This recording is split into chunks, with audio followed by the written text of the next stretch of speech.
오늘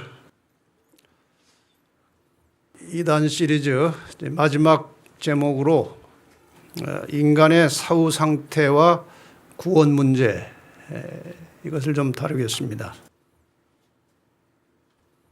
사람이 죽은 후에 어떻게 되느냐에 따라서는 의견이 상당히 많습니다.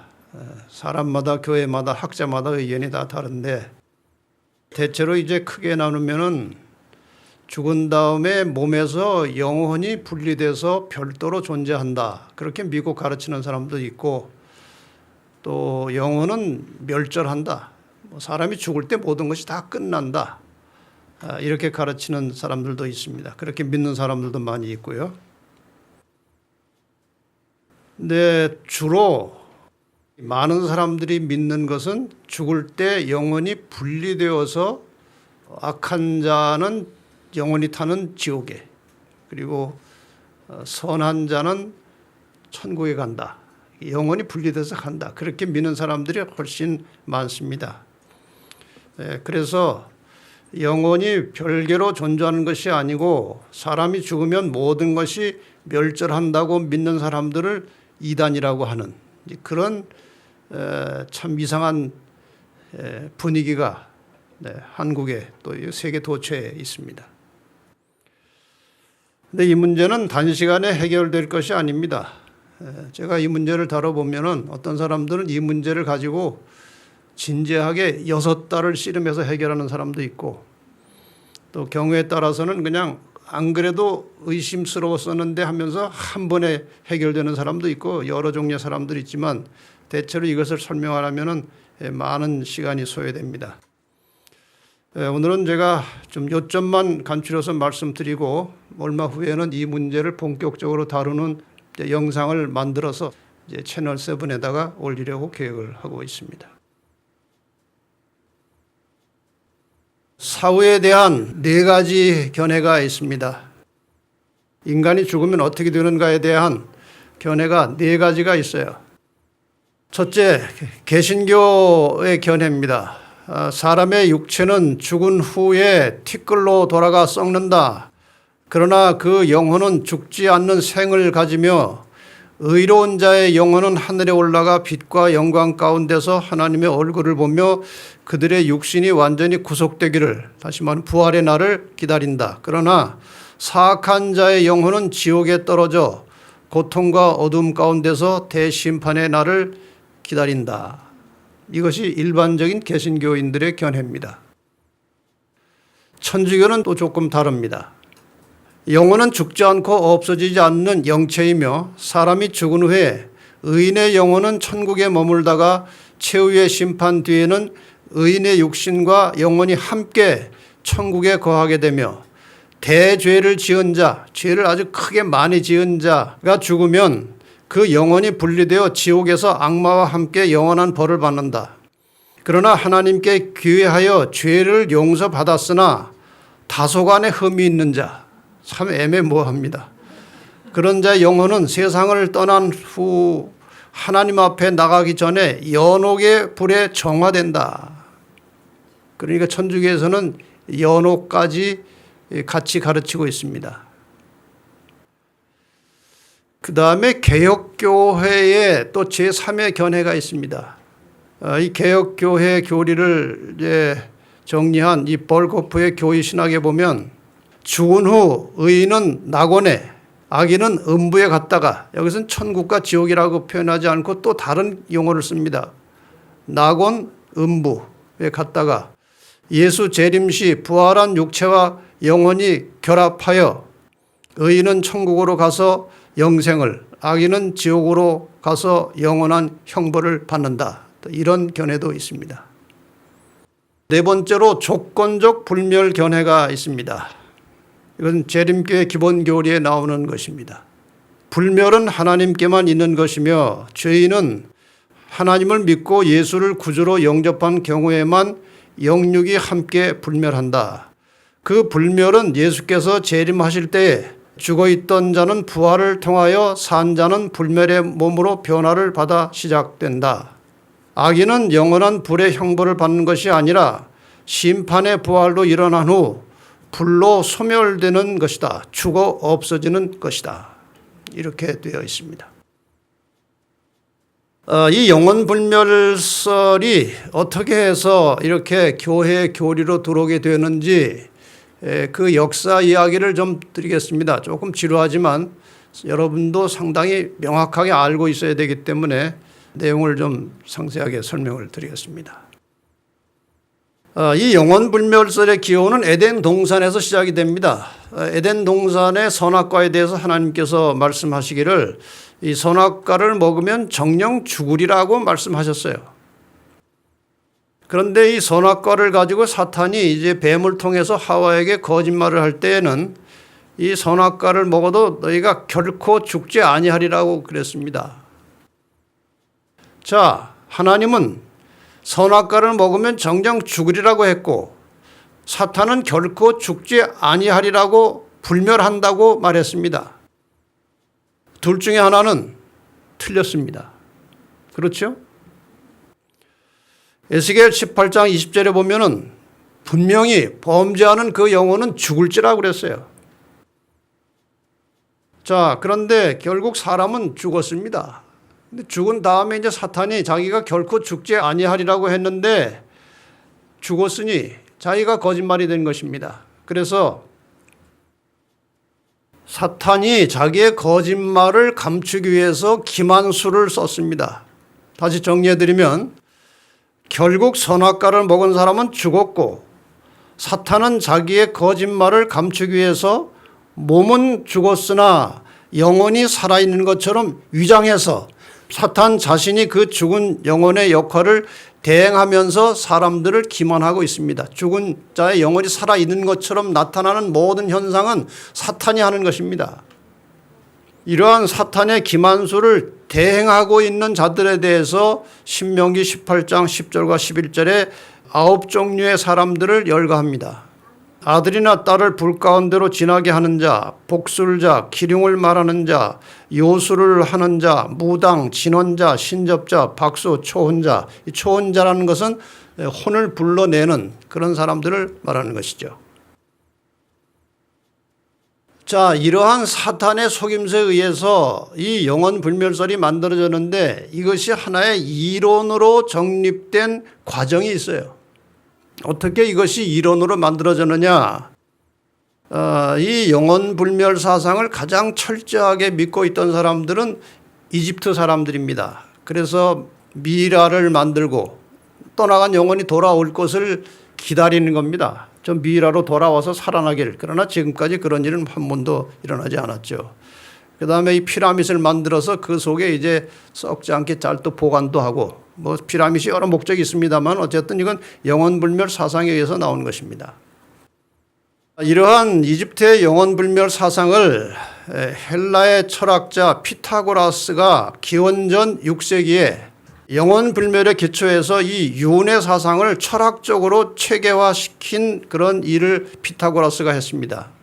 그 다음에 여러분이 뭐 익히 들어서 알고 계시는 헬라의 철학자 소크라테스가 기원전 5세기에 이집트를 방문해서 여행을 하다가 아주 깊은 감동을 받았습니다. 그래서 영혼불멸을 자기의 소크라테스 자신의 신앙으로 받아들여서 나름대로 내린 결론과 그의 가르침이 죽음이란 영혼과 육신이 분리되는 것이다. 이런 사실을 이제 소크라테스가 믿고 제자들에게 가르쳤습니다.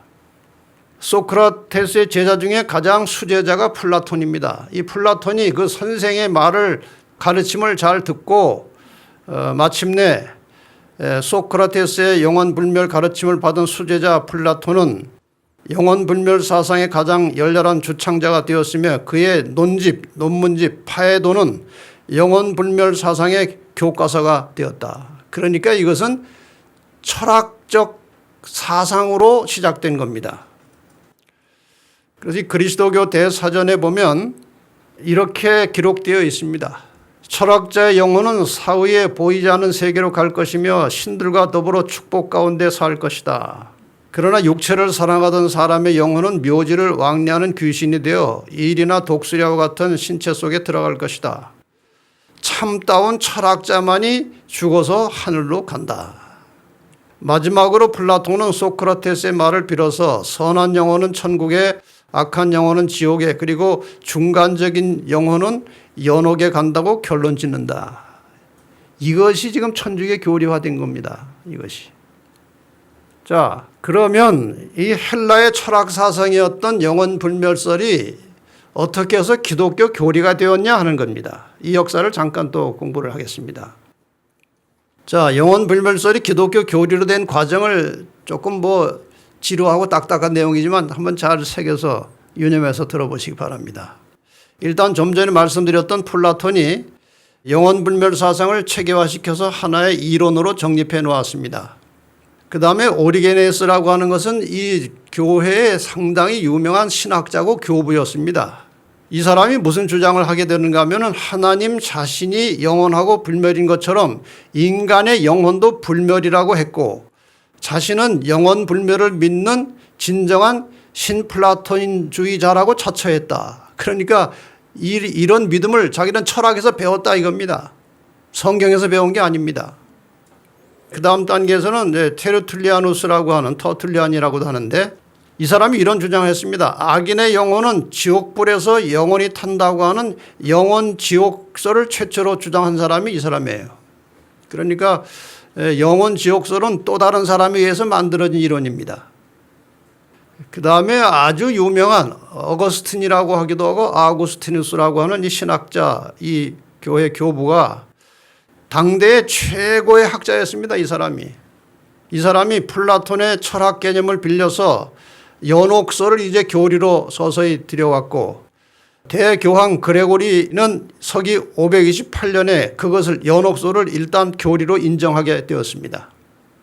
그 다음에 이제 토마스 아퀴나스라는 학자가 천주교 교리집을 대표하는 신학대전을 완성했는데, 이 교리집에 영혼불멸 사상과 영혼지옥설 그리고 연옥의 신앙을 포함시켜서 카톨릭의 교리로 확정하는 이 신학대전을 완성해 놓았습니다. 그 다음에 이 내용을 기초로 해서 단테라고 하는 사람이 신곡이라고 하는 작품을 만들어서, 이건 소설 비슷한 것입니다. 시곡 시나리오입니다.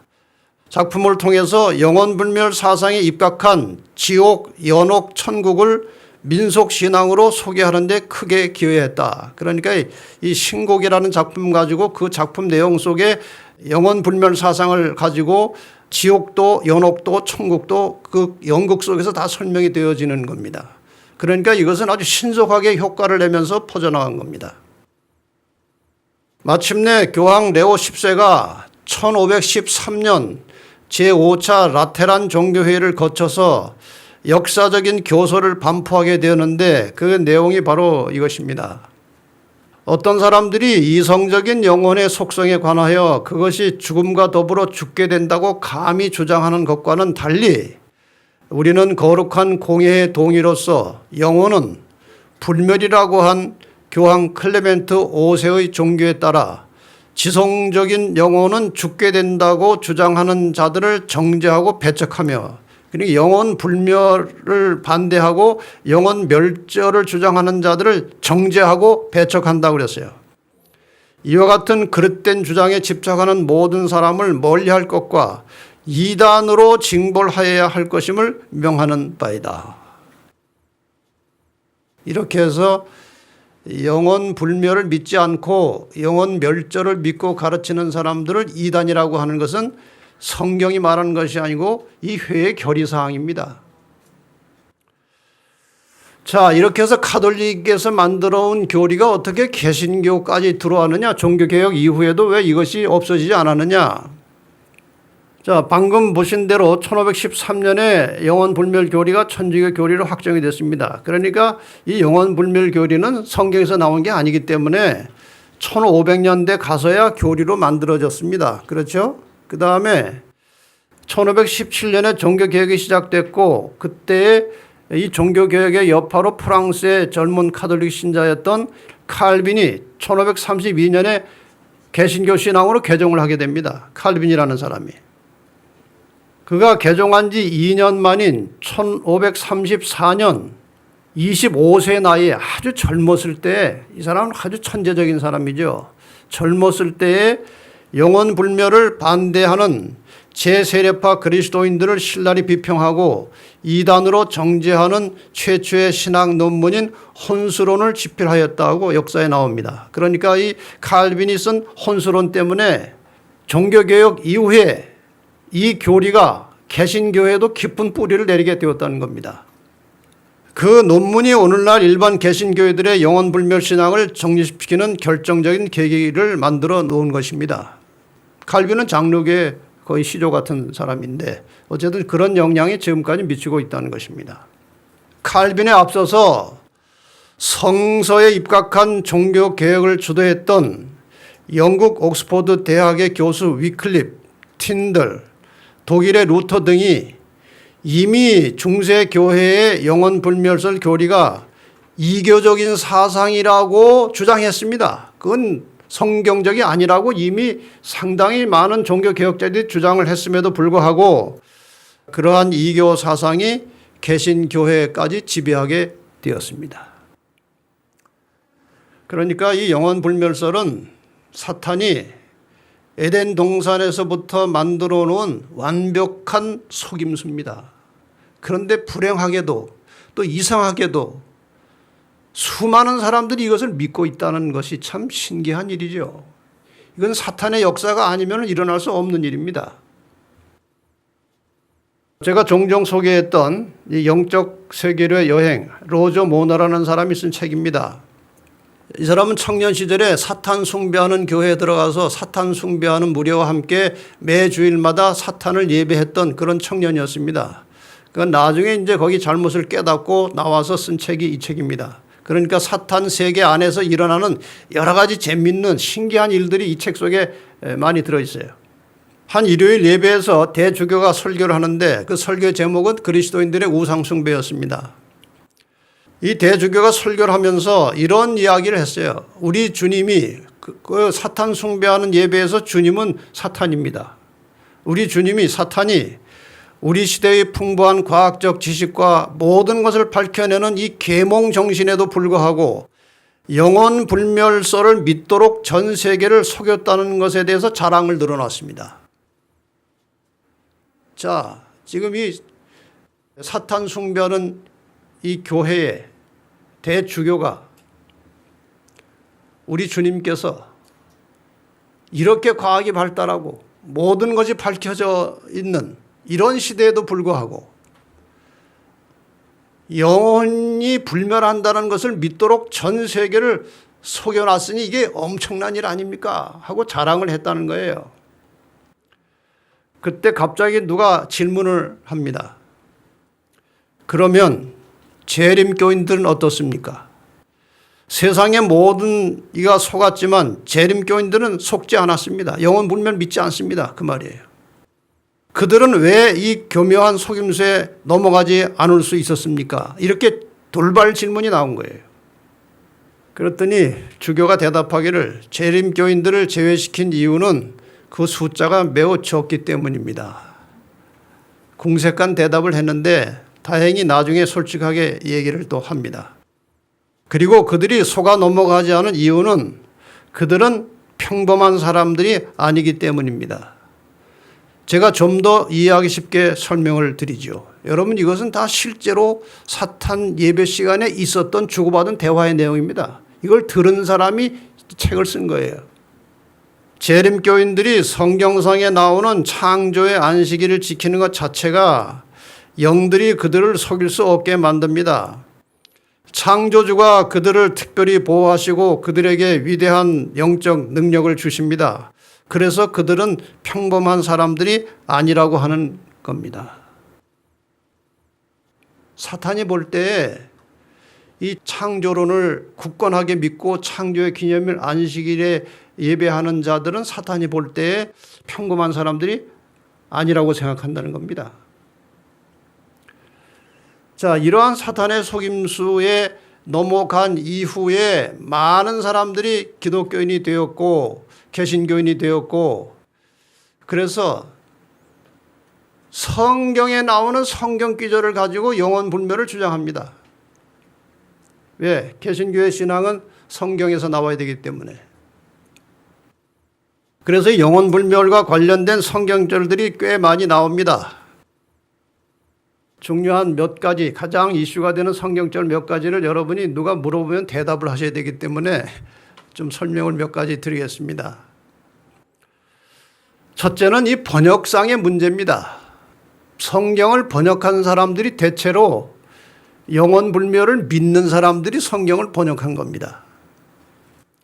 자, 그래서 성경을 번역한 번역자들이 이 성경의 원어를 번역할 때 그 어휘를 선택하게 되는데 어떤 단어 하나는 뜻이 여러 가지입니다. 그 중에서 하나를 이제 선택해서 이제 번역자들이 사용하는 거죠. 선택할 때 자신의 지식 개념에서 용어를 선택하게 됩니다. 그래서 성경의 많은 부분들이 이 성경에 기록한 기록자가 뜻하는 원뜻대로 번역되지 않고 번역자의 신념이나 번역자의 사상에 따라서 곡해된 부분이 많이 있다는 겁니다. 예가 많이 있지만 간단하게 흔한 예로 한번 들어보겠습니다. 침례라고 하는 말의 원어가 밥티조입니다.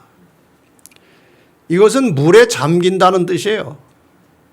그런데 물을 뿌리는 세례로 번역을 했습니다. 왜냐하면 세례를 주고 있었기 때문에 세례로 번역한 거죠. 그 다음에 구약에 네펫이라고 하는 단어가 많이 나오는데 이것은 원래 생명이라는 뜻인데 이것을 영혼으로 많이 번역했습니다. 그래서 사람들이 헛갈리게 되고 혼돈이 생겼어요. 그런데 바르게 번역한 우리나라 말 성경들이 덜어 있어요. 예를 들어 보겠습니다. 시편 66편 9절 개역 성경에는 우리 영혼을 살려두시고 이렇게 되어 있어요. 거기에 영혼은 네펫입니다. 우리 영혼을 살려두시고 했는데 이 똑같은 말을 시편 66편 9절에 현대인 번역으로 보면은 그는 우리의 생명을 보존하시고 이렇게 되어 있어요. 그러니까 네펫이라는 말을 생명으로 번역해야 되는데 영혼으로 번역해 놓은 겁니다. 또 하나 예를 보겠습니다. 마태복음 27장 50절에 개역 성경에는 예수께서 다시 크게 소리 지르시고 영혼, 푸뉴마로 되어 있는 이 단어를 영혼으로 번역한 겁니다. 소리 지르시고 영혼이 떠나시다 이렇게 되어 있어요. 영혼이 빠져나갔다 그런 감을 주는 겁니다. 그런데 같은 내용을 공동 번역에서 보면은 예수께서 다시 한번 큰 소리를 지르시고 숨을 거두셨다. 똑같은 단어인데 한쪽에서는 영혼이라고 말하고 한쪽에서는 숨이라고 말했습니다. 이렇게 번역상의 문제 때문에 성경의 많은 구절들을 사람들이 오해하고 있다는 것이죠. 그 오해되고 있는 대표적인 성경절 좀 몇 개를 보겠습니다. 전도서 12장 7절 흙은 여전히 땅으로 돌아가고 신은 그 주신 하나님께로 돌아가기 전에 기억하라. 여기 신은 어디로 간다고 되어 있어요? 하나님께로 돌아간다. 그러니 신이라는 말이 애매한 겁니다. 여기에서 신이라고 번역된 이 말은 히브리 원어로 루아흐라고 되어 있는데 이건 본래 바람이라는 뜻이고 성경에서는 호흡이나 생명이라는 의미로 사용되는 단어입니다. 그런데 이것을 신이라고 번역을 해놨어요. 그래서 이 말은 불멸의 요소와는 전혀 상관이 없는 단어입니다. 이 성경자는 죽음에 대한 히브리인들의 관용적인 표현으로서 창조주 하나님을 죽기 전에 기억하라는 말을 시적으로 표현한 것입니다. 죽었다는 말의 표현은 여러 가지예요. 우리나라 말에도 죽었다는 말이 여러 가지죠. 돌아가셨다, 서거하셨다, 운명하셨다, 숟가락 놓으셨다. 여러 표현들이 있어요. 근데 여기 지금 전도서 12장 7절에 신은 그 주신 하나님께로 돌아가기 전에 이 말은 히브리인들이 죽기 전에라고 하는 말을 시적으로 표현한 것이지 신이 하나님께로 올라갔다는 말이 아닙니다. 그 다음에 누가복음 23장 43절에 십자가 옆에 강도가 당신의 나라 임할 때 나를 기억해 주십시오. 그렇게 부탁을 했던 예수님께서 오늘 내가 나와 함께 낙원에 있으리라. 그러니까 그 순간에 영혼이 빠져서 천국에 갔다. 이렇게 해석합니다. 예수님 십자가 옆에 강도는 당장 구원해 달라고 한 것이 아니고 예수께서 왕으로 임하실 때, 즉 재림하실 때 구원해 주실 것을 요청한 겁니다. 굿 뉴스 트랜슬레이션이라고 하는 영어 성경은 아주 명확하게 그 요청을 이렇게 묘사하고 있습니다. He said to Jesus, 그가 예수님께 말했다. Remember me, 나를 기억해 주십시오. Jesus, 예수님 나를 기억해 주십시오. When you come as king, 당신께서 왕으로 오실 때에 기억해 주십시오. 그 부탁을 한 것이지 지금 당장 영원히 천국에 간다는 그런 뜻이 전혀 아닙니다. 그래서 강도의 영혼이 그날 하늘 낙원에 간 것이 아니고 장차 예수님 재림 시에 자기를 기억해 달라고 하는 그 강도의 요청에 대해서 바로 그날 그 약속을 해 주신 것입니다. 그러나 약속은 언제 성취됩니까? 주님께서 왕으로 오실 때에 천국에 들어가는 거죠. 이게 정확한 번역입니다. 이게 정확한 의미예요. 참고적으로 요한복음 20장 17절에 예수님께서 부활하신 이후임에도 불구하고 여자들이 예수님께 나와서 만지려고 할 때 나를 만지지 말라, 내가 아직 아버지께로 올라가지 못하였노라 그랬어요. 예수님께서 십자가에 돌아가시면서 영원히 하늘로 올라가셨습니까? 전혀 아닙니다. 부활 후에도 내가 하늘에 아직 안 갔다고 말씀하셨어요. 그러니까 강도가 그 즉시로 천국에 갔다는 말은 전혀 성경과 맞지 않습니다. 마태복음 10장 28절에 몸은 죽여도 영혼은 능히 죽이지 못하는 자들을 두려워하지 말고 오직 몸과 영혼을 능히 지옥에 멸하시는 자를 두려워하라. 여기 보니까 몸은 죽여도 영혼은 능히 죽이지 못하는 자들 이렇게 되어 있어요. 그러니까 영혼은 죽지 않은 것처럼 그렇게 느껴질 수도 있는데 그 다음 성경절을 보면은 몸과 영혼을 능히 지옥에서 멸하시는 자, 그러니까 영혼이 멸한다는 말이 그 뒤에 나옵니다. 그렇죠? 여러분이 마태복음 10장은 주로 그리스도인들이 당하는 핍박에 대한 말씀이죠. 핍박자들은 그리스도인들에게 육체적 고통을 가할 수 있지만 또 육체를 죽일 수는 있지만 그 마음속에 간직한 신앙심을 빼앗을 수 없습니다. 그렇지 않습니까? 몸은 핍박하고 몸은 죽일 수 있지만 그 신앙심, 그 마음은 바꿀 수가 없어요. 그런 뜻으로 쓴 말입니다. 그래서 여기에 영혼은 능히 죽이지 못한다고 할 때 영혼이라는 말은 이 푸시케라는 단어인데 이 말은 마음 혹은 정신으로 번역되어야 마땅합니다. 실제로 사도행전 14장 2절에 푸시케라는 단어는 마음으로 번역되어 있습니다. 그러니까 몸은 죽여도 마음, 정신은 죽이지 못하는 사람을 두려워하지 말라, 그런 뜻입니다.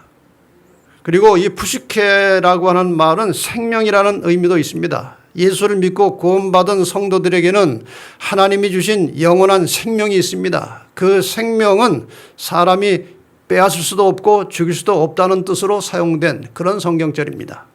그 다음에 가장 많이 하는 이야기 중에 하나가 누가복음 16장 19절로 30절에 나오는 부자와 나사로 이야기를 많이들 하십니다. 이 이야기는 결론부터 말씀드리면 실화가 아닙니다. 그것은 민중 속에 하나의 교훈을 주기 위해서 떠돌아다니는 우화 같은 겁니다. 그런데 내용을 여러분이 잘 아시죠? 부자가 있었는데 자기 집 근처에 거지 나사로가 이제 구걸해서 먹고 있었어요. 근데 둘 다 죽었어요. 근데 죽은 다음에 보니까 이 부자가 보니까 자기 집 앞에 거지 노릇하던 나사로가 하늘에 올라갔다고 되어 있는데 아브라함의 품에 들어갔다 그렇게 되어 있어요. 근데 자기는 지금 이 음부에서 너무 목이 타고 이제 힘이 드니까 아브라함에게 부탁합니다. 아브라함님, 내가 지금 목 타서 죽겠는데 그 나사로한테 좀 부탁해가지고 손에다 좀 물 좀 찍어가지고 내 혀에 좀 대주게 해주세요. 그렇게 부탁하는 거예요. 자, 이게 실화일 경우에는 문제가 심각합니다. 이게 실화일 수가 없어요. 그러면 아브라함 이전에 구원받은 사람들은 어디로 갔습니까? 구원받은 것이 아브라함의 품으로 들어갔다면 아브라함의 품에 영혼이 다 이렇게 들어있는 것입니까? 그럼 아브라함 전에 죽은 사람들은 어디로 갔습니까? 그 다음에 죽은 자 영혼이 모두 다 아브라함 품에 들어갑니까? 그건 전혀 실제적으로 일어날 수 없는 거죠. 또 이렇게 보고 또 손가락에다가 물을 찍어서 입에다가 대달라, 혀에다 대달라. 영혼은 별도로 존재하지도 않지만 존재한다고 해도 눈, 코, 입이 있는 게 아닙니다. 영혼은 이 육체에 눈, 코, 입이 있는 것이죠. 그 다음에 영혼이 무슨 갈증을 느낄 수 있을까요? 그렇지 않습니다. 그 다음에 천국과 음부 사이가 손가락에 물 찍어서 넣어줄 수 있을 만큼 가깝습니까? 이건 전혀 실제 상황이 아니에요. 누가복음 15장과 16장은 연속해서 비유가 나옵니다. 이른 양의 비유, 이른 은전의 비유, 그리고 탕자의 비유, 청지기의 비유, 그 다음에 부자와 나사로의 비유가 나오는 것이지 실제 이야기가 아니에요. 그래서 이 이야기는 그 당시 민중 속에 떠돌아다니던 이솝 우화 같이 교훈을 담아서 민중들에게 전하는 그런 하나의 우화입니다. 이집트에서 이것이 우화라고 하는 사실이 밝혀져 나왔어요. 하나의 교훈적인 이야기예요. 특히 부자들에게 예수님께서 지금 이 말씀을 하시는 것입니다. 바리새인과 부자들에게 부자는 다 구원은 보장받았다고 자부하고 있기 때문에 그렇지 않다는 것을 가르쳐주고 깨우쳐 주시려고 이 비유를, 이 우화를 사용하신 겁니다. 그 다음에 이제 또 하나의 문제는 영원히 불타는 지옥에 대한 가르침이죠. 마가복음 9장 43절에 보시면 만일 내 손이 너를 범죄케 하거든 찍어버리라. 불구자로 영생에 들어가는 것이 두 손을 가지고 지옥 꺼지지 않은 불에 들어가는 것보다 나으니라. 여기 지옥에 꺼지지 않은 불이 나옵니다. 이걸 어떻게 설명하겠습니까? 성경에 종종 나오는 꺼지지 않는 불, 연기가 세세토록 올라간다, 영원한 불, 이런 표현은 불타는 시간의 영혼을 말하는 것이 아닙니다. 첫째, 이것은 하나님이 내리시는 형벌의 불, 그래서 사람이 끌 수 없는 불을 말할 때에 영원한 불이라고 하는 표현을 쓴 겁니다. 그 다음에 불타는 시간이 영원한 것이 아니고 불타서 멸망한 결과가 영원하다는 그런 의미로 사용된 겁니다. 예를 들어서 유다서 1장 7절에 보면은 소돔과 고모라와 그 이웃 도시들도 저희와 같은 모양으로 간음을 행하며 다른 색을 따라가다가 이것은 동성애를 말합니다. 소돔과 고모라에는 동성애가 굉장히 심했습니다. 그래서 즉결 심판을 받고 이제 망했죠. 다른 색을 따라가다가 영원한 불의 형벌을 받음으로 거울이 되었느니라. 그러니까 소돔 고모라에 내린 불은 무슨 불이라고 했습니까? 영원한 불이라고 했습니다. 그렇다면 이것이 시간적으로 영원한 불이라면 지금까지 옛날 소돔 고모라 있던 자리에 불이 타고 있어야 됩니다. 그렇게 생각하십니까? 아니에요. 여기 지옥 꺼지지 않는 불이라고 하는 것은 실제로 어떤 곳을 말하는지 제가 지역을 알려드릴게요. 여기 지옥이라고 하는 것은 게헨나로 되어 있습니다. 이 게헨나라고 하는 말은 게라고 하는 말과 흰놈이라는 두 단어가 합쳐져서 게헨나가 되어 있어요. 흰놈은 사람 이름이고 게는 골짜기라는 뜻입니다. 그래서 이 게헨나는 구약에서는 뭐라고 표현되어 있는가 하면은 흰놈의 골짜기라고 되어 있어요. 아마 흰놈이라는 사람이 가지고 있던 어떤 땅, 어떤 골짜기를 말하는 겁니다.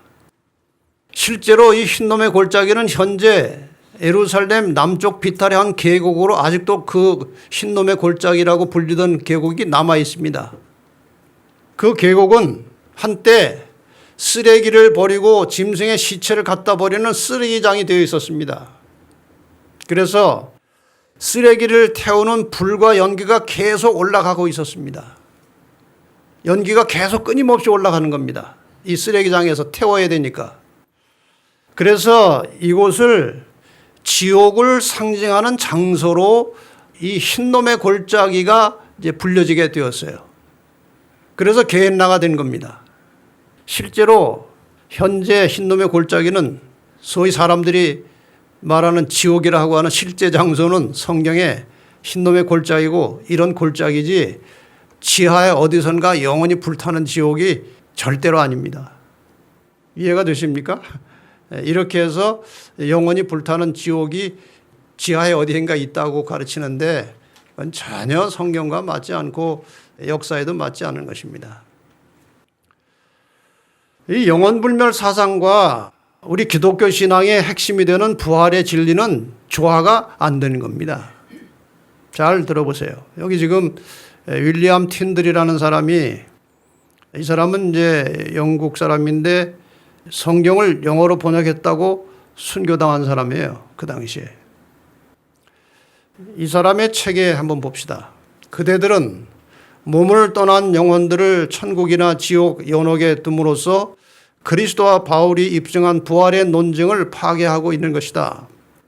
참된 믿음은 부활에 근거하고 있으며 그것을 매시간 바라보도록 깨우치고 있다. 교황은 그리스도의 영적인 교리와 철학자들의 인간적인 교리를 함께 결합시켜 놓았으나 이것들은 서로 어긋나기 때문에 일치할 수가 없고 그리스도인 한 사람 안에서 성령과 육신이 더 이상 역사할 수 없다. 이런 잘못된 교리를 가지고 있으면은 성령이 역사할 수 없다는 거예요. 내게 다시 말해보라. 만약 영혼들이 하늘에 있다면 그들이 왜 천사들의 경우와 같지 못한가? 그런 뒤에 새삼스럽게 부활이 있어야 할 까닭이 무엇인가? 그러니까 이 영원불멸설을 믿으면 부활이 설명이 안 된다는 겁니다. 이 프랑스 신학자 오스카 쿨만은 당대 아주 유명한 신학자였습니다. 이 사람이 1958년에 하나의 획기적인 논문을 발표했는데 영혼의 불멸인가 죽은 자의 부활인가 이런 논문을 발표했어요. 내용은 주로 이런 것입니다. 성서적으로 철학적으로 영혼불멸설을 아주 상세하게 논리적으로 설명한 그런 논문이었습니다. 내용은 죽은 자의 영혼이 별개로 존재한다는 영혼불멸설의 가르침은 부활의 신앙과는 공존할 수 없는 비성서적인 관념이라는 결론을 내린 그런 논문을 발표했습니다. 이 논문을 발표했을 때 수많은 사람들이 이 오스카 쿨만을 공격했습니다. 그동안 자기들이 믿던 것하고 너무 다르게 이야기를 하니까 공격을 받은 거예요. 어떤 비난까지 받았는가? 영적 번민을 불러일으키기를 좋아하는 괴물 같은 사람이다. 이런 비난까지 받았습니다. 그런데 쿨만은 어떻게 반응했는가 하면은 어떤 비판자도 자기를 비평하고 비판하는 사람도 본문 주석으로 성경을 근거로 나를 반론하고자 시도하지 않았다. 나의 글에 대하여 가하는 공격들이 주석학적인 논의의 근거가 되었더라면 성경을 가지고 이렇게 해서 저렇게 해서 잘 정리해서 나를 공격했더라면 그 공격들은 내게 큰 감명을 주었을 것이다. 그러나 이와는 달리 나는 철학적인 심리학적인 무엇보다도 감정적인 막연한 이유로 공격받고 있다. 성경 가지고 이 사람은 정확하게 논리적으로 이 영혼불멸설이 부활의 신앙과 공존할 수 없다고 논문을 발표했는데 공격하는 사람들은 무슨 근거도 없고 성경 배경도 없고 그냥 무조건 공격을 하는 겁니다. 제가 몇 년 전에 이 기독교 100주년 기념관에서 이 영혼 문제에 대해서 이렇게 어느 언론사에서 기독교 언론협의회에서 주관하는 어떤 포럼에 제가 참석해가지고 저에게는 영혼 불멸이 잘못됐고 영혼 멸절이라는 사실을 설명하라고 한 40분 시간을 줬어요. 또 영혼 불멸을 주장하는 사람도 이제 발표를 하고 그래서 한 3사람이 발표를 했는데 이제 발표가 다 끝나고 집회가 다 마쳤어요. 그랬더니 여러 사람이 제 앞으로 몰려와 가지고 막 삿대질을 하면서 욕을 해가면서 막 뭐라고 그러던데요. 그게 바로 감정의 표현이지 제가 설명한 것을 성경적으로 논리적으로는 한마디도 못해요. 그냥 감정 표현이에요. 이 오스카 쿨만이 아마 그런 경험을 한 것 같아요. 이 사람도 제가 여러분에게 종종 소개하던 사람입니다. 이 사람은 검사 출신이고 목사를 하던 분인데 아주 성경을 잘 가르쳤나 봐요. 책도 쓰고 이제 목회도 하고 했는데 1993년에 뇌경색이 와서 이제 병마와 싸우게 되었고 1994년 이후로는 모든 일들을 다 접고 뭐 검사일도 목사일도 다 접고 요양을 위해 지방으로 내려와 수년 동안 성경을 몇 번이요? 100번 통독하고 나서 비로소 기존의 나의 견해에 오류가 있음을 발견하기에 이르렀다. 그 기존의 견해가 무엇인가? 영원히 불멸한다는 생각이었어요. 그렇게 가르쳤어요. 근데 성경을 100번 읽으니까 잘못된 거예요. 그래서 그 내용을 바로잡는 뜻에서 인간의 사후세계 책을 이제 썼다. 그래서 그 사람이 쓴 책이 이제 이 책입니다. 제가 이 책을 많이 복사해가지고 필요한 사람들 나눠주고 있어요. 이 책의 표지에 보면 죽은 자의 영혼은 없다. 그전에는 있는 줄 알았어요. 그래서 성경을 많이 보니까 없다. 전생이 있다는 영혼 재생설이나 죽은 자의 영혼이 천당이나 지옥에 간다는 영혼 불멸설은 모두 비성경적인 인간이 만들어낸 허상일 뿐이다. 완전히 바뀐 겁니다. 성경을 많이 읽어보니까. 성서 어디에도 육신을 떠난 영혼이 다른 세계에서 생존한다는 말은 없다. 반대로 죽음은 생존의 끝이고 육신이 죽을 때 그 영혼 생명도 끝난다는 내용의 성경 구절은 헤아리기 어려울 만큼 있다. 자, 양심적으로 성경을 제대로 보면 이런 깨달음이 오는 겁니다. 여러분, 사람이 이제 살아봐야 한 100년 이하 살고 죽는데 그동안 지은 죄를 가지고 하나님이 지옥에 보내가지고 영원히 불태운다면은 그런 하나님 여러분 괜찮으십니까? 얼마나 이상합니까? 여기 한 네티즌이 이 영원 지옥에 대해서 이런 글을 올렸어요. 하나님은 너무 잔인한 분이시네요. 자기를 안 믿었다고 태워 죽일 불을 준비해 놓으시고 암흑도 준비해 두시고 정말 사람이 불쌍하네요. 사람으로 태어나는 것이 정말 불쌍하네요. 믿는다고 해도 행복하지 않네요. 하나님 믿으면 정말 행복해지나요? 지옥 안 가려고 억지로 믿는 것 아닌가요? 진짜 목적은 지옥이 무서워서 하나님이 만들어 놓은 소굴에 들어가기 싫어서 믿는 걸 거예요. 만약 지옥이 없다면 아니면 지옥이 그렇게 고통스러운 것이 아니고 그저 하나님만 없는 것이라면 지금 믿는 기독교인들이 다 자기 뜻대로 살걸요? 난 아무리 하나님 믿으려고 해도 안 되는데 기독교인들 정말 신기하네요. 하나님 믿으면 행복해지나요? 난 아닌데요. 보지도 않고 내겐 도움이 안 되는데요. 지옥이 진짜 뜨거운 불이 아니라면 하나님 잔인한 분이 아니라는 걸 알고 더 믿겠는데요. 뜨거운 불이라니까 왠지 반항심이 생기네요. 사람을 마치 고삐를 잡고 자기 마음대로 하려고 만들어 놓으셨나 하는 생각이 들어요.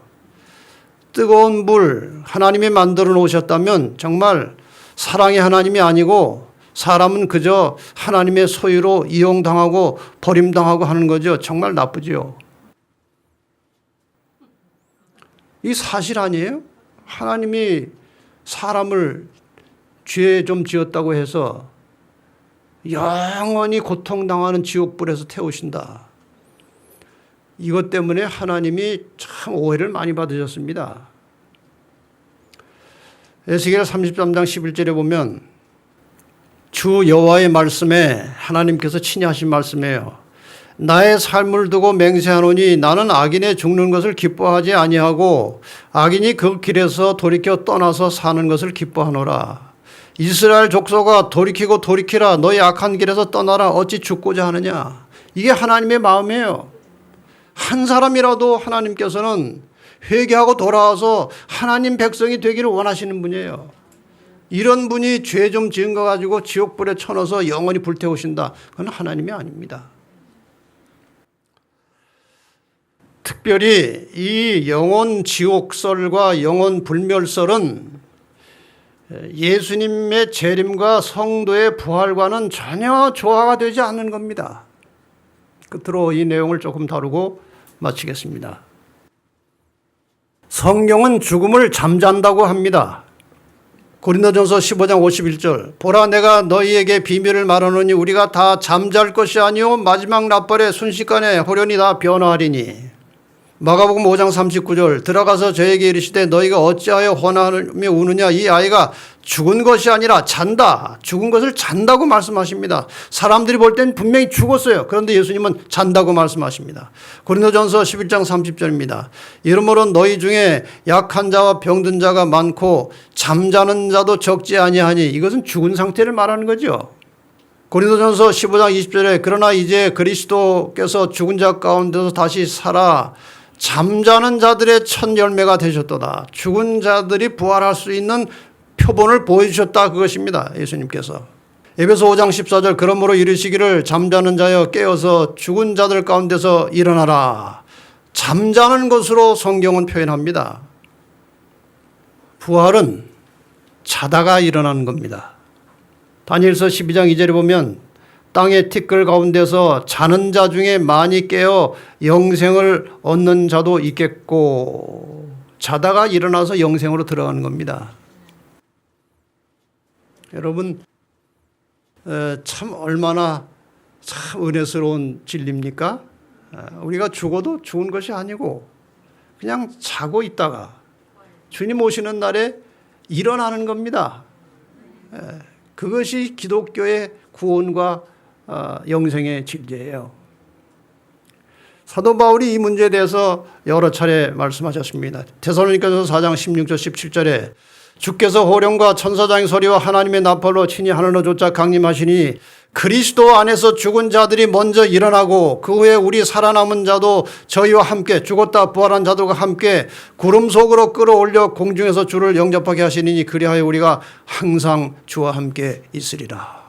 이게 부활이에요. 이게 구원입니다.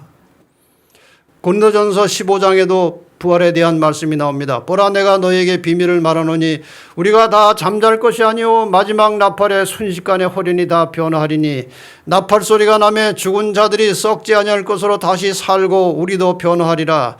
이 썩을 것이 불갑을 썩지 아니할 것을 입겠고 이 죽을 것이 죽지 아니함을 입으리로다. 이게 부활이고 이게 영생입니다.